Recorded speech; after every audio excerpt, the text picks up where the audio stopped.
It seems like every single day Egypt reminds us that it's this land of just inexhaustible treasures. And when we think of that, we usually picture pharaohs, right? Pyramids, glittering gold. But a recent discovery is showing us that Egypt's greatest wealth isn't always something you can weigh. Okay, let's dive into this. I mean, really think about it for a second. For centuries, the sands of Egypt have given up these priceless artifacts from its pharaonic past. But what if I told you that a find of immense value, worth millions, not just in money, but in historical knowledge, had absolutely nothing to do with pharaohs at all? And yeah, that's exactly what's just happened. In the heart of Upper Egypt, a team has uncovered not a tomb filled with gold, but a window into a forgotten world. This isn't a story about kings and queens. It's about a community, their faith, and how they lived their daily lives. So, we're heading to Sohag.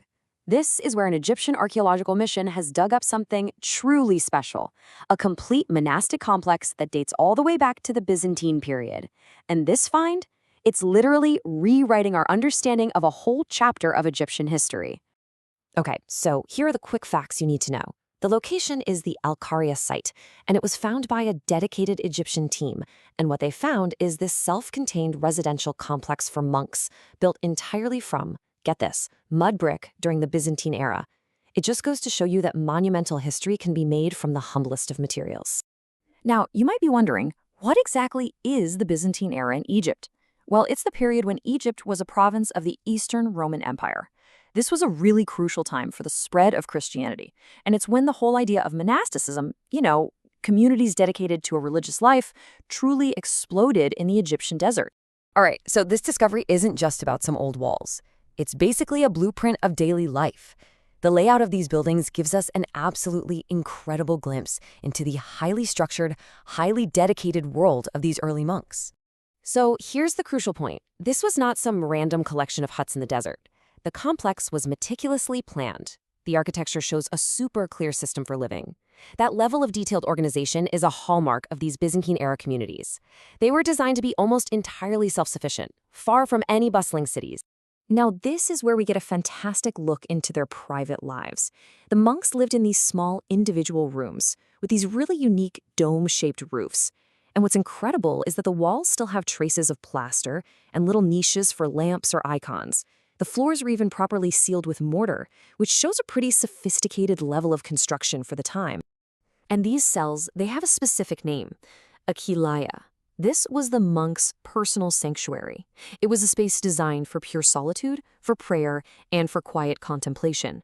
Understanding this one term is totally key to understanding the balance of their entire life. But hey, it wasn't all just solitude. The complex also had these large rectangular halls, probably for gatherings or worship. There were open-air courtyards, and even these small circular platforms that archaeologists think were communal dining tables. It really paints a picture of a life that's balanced between private devotion and community interaction. So how did they survive all the way out here? This is where it gets really fascinating. The team found these basins made of red brick and limestone. Now, these weren't just for drinking water. They were probably used for all the community's daily needs, maybe even some small-scale industry. This is the hard evidence that proves the monastery could completely sustain itself. Okay, so at the spiritual and physical heart of this whole community was its church. And its design, it's a perfect example of Byzantine architecture. You can see the signature style of the era stamped right onto its floor plan. So let's break it down. The whole structure follows a classic Byzantine plan. You've got the nave, that's the main central hall. The foundations for pillars suggest that a massive central dome once soared right overhead. Then, at the front, you have a semicircular sanctuary known as the heikel, and it's flanked by two side chambers. I mean, this is a textbook Byzantine design brought back to life from beneath the sand. So we have this incredible find, but why does it matter so much? Why is everyone talking about it? Well, this isn't just another ancient site. It's a discovery that adds a rich, brand new chapter to the story of Egypt itself. Well, listen to what the Minister of Tourism and Antiquities, Sharif Fathi, had to say. He said this find is powerful proof of the diversity of Egyptian civilization way beyond the pharaohs. He sees it as a huge addition to Egypt's cultural tourism, opening up totally new destinations for visitors who are interested in religious history. And Mohammed Ismail Khalid, who's the head of the Supreme Council of Antiquities, he really drives home another crucial point. The true value isn't just in the mud bricks themselves, but in the incredibly detailed story they tell us about how these monks actually lived, day in and day out. So, to sum it all up, the impact is basically threefold. First, it gives us profound new historical insight into one of the world's oldest monastic traditions. Second, it enriches Egypt's cultural identity by shining a bright light on its vital Byzantine and Christian heritage. And third, it opens up some really exciting new possibilities for tourism. You know, when you really think about it, this monastery in Sohag is more than just an archaeological site. It's a powerful message from the past. It proves, yet again, that the land of Egypt has countless secrets still buried deep, and that its long, incredible story is far, far from over.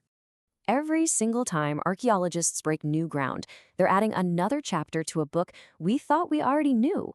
It just makes you wonder, right? After all these centuries, what other treasures, what other entire worlds are still waiting for us just beneath the surface?